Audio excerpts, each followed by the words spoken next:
شخصی را در سالهای ناتنجی یک گروه اوباشان سلاح به دست با طریق زوری مجبوراً زنش را در پیش چشمش به ترتیب کردند و آن شخص تا حال با آن زن زندگی کرده ایستاده است. آیا آن زن بر وی طلاق است یا او دیوس است؟ داملای عزیز، شما بگویید که او چی کار کند؟ زنش را طلاق دهد یا زندگی کند؟ التماس تیزتر جواب دهید. البته خداوند اون ساعتهایی که خیلی ساعتهای ناآرام بود، ساعتهای نافهمی ها بود، لیکن ما و شما فراموش نکنیم که خداوند در قرآن میگوید و ما اصاب من مصیبت الا باذن الله.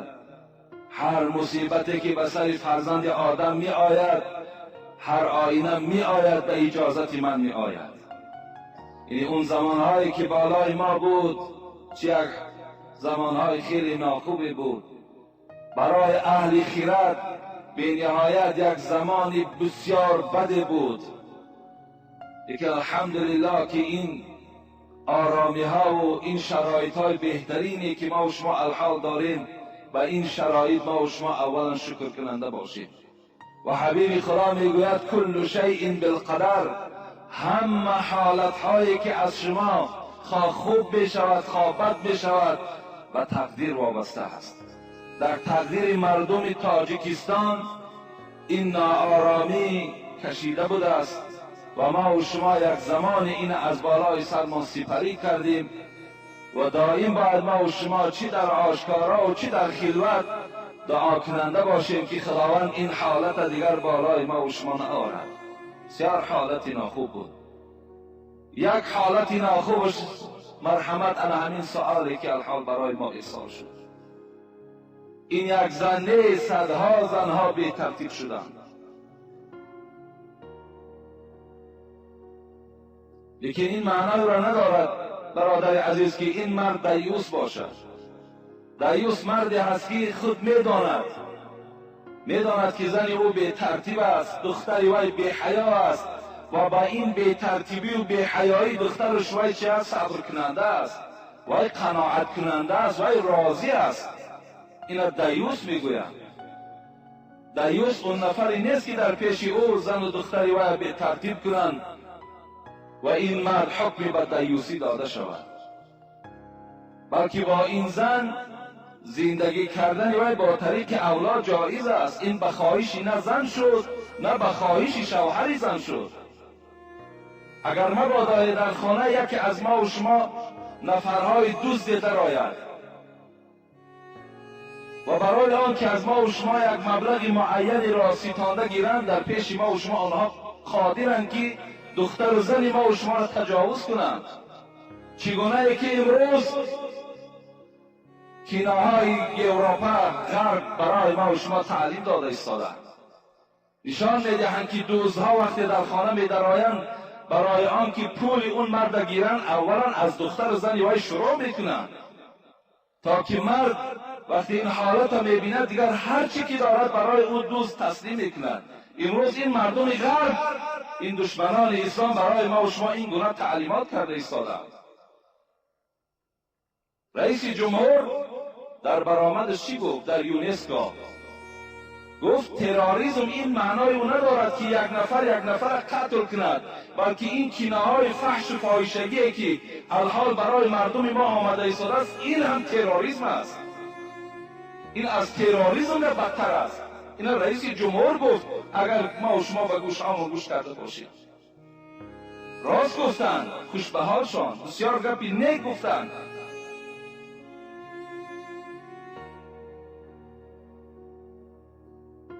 و این مرد دیوس نمی شود و با این زن با طریق اولا و باید زندگی کند. زندگیش باید باز بیشتر شیرینتر باشد.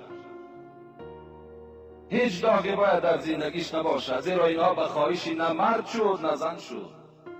این از حساب ناآرامی و از حساب همون بی‌عدالتی هایی که در بین مردم ما بود این انجام یافت.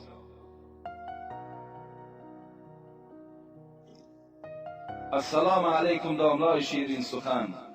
التماس با این سوال من پرره جواب گوید. باید عورت نمازش را راست یا نشسته خواند. بعضی‌ها میگویند که نماز نشسته قبول نمی شود. با احترام خواهر شما که همیشه دعاگوی شما می باشد، شکر خدا میگویم که تنی رنجور دارم و دعا کنید که خداوند شفای کامل و عاجل این خواهر اسلامی شما را نصیب گرداند. خداوند این خواهر ما را شفای کامل و شفای عاجل نصیب گرداند.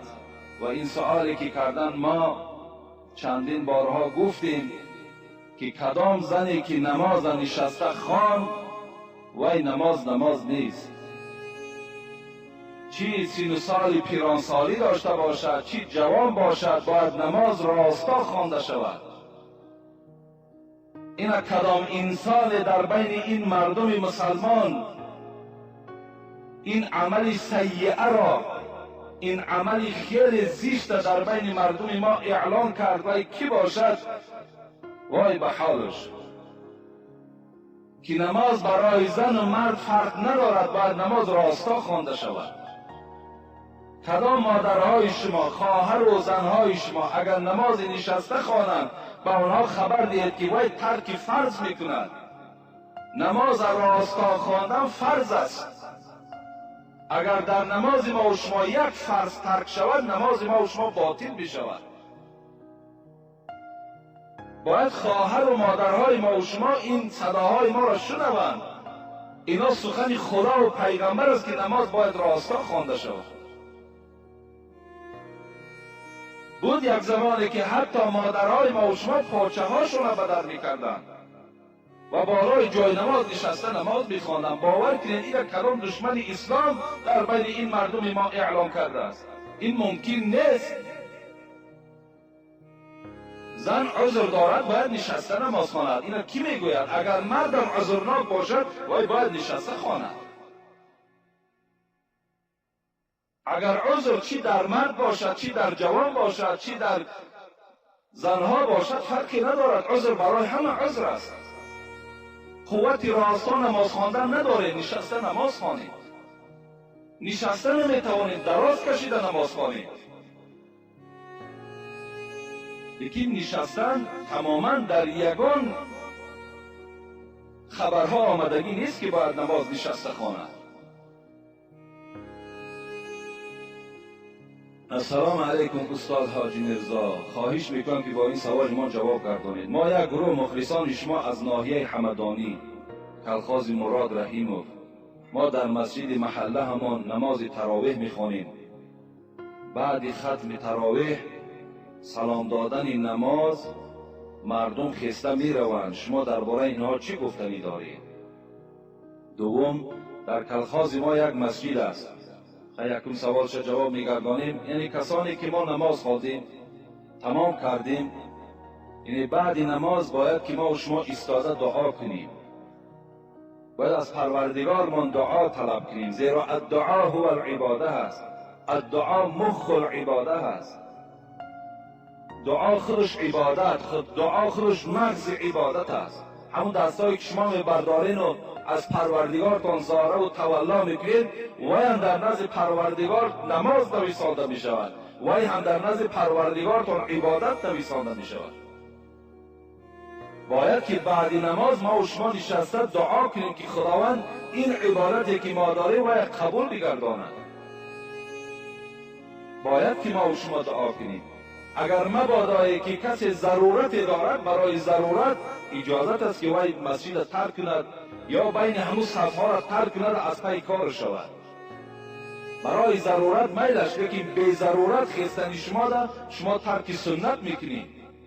باید که نشینین همراه پیشواتون دعا کنید تا که خداوند دعای شما را قبول کند. یک فضیلت نماز با جماعت انا همین است که در بین ما کسی نمیداند. گفتی شاعر کس نمیداند در این بحر عمیق سنگریزه قدر دارد یا عقیق. در این بحر نمیداند کی قدر دارد، ملا امام با قدر است در نزد پروردگار یا که یک آدم عادی ترین نمازخوان، کی با قدر است کسی نمیداند.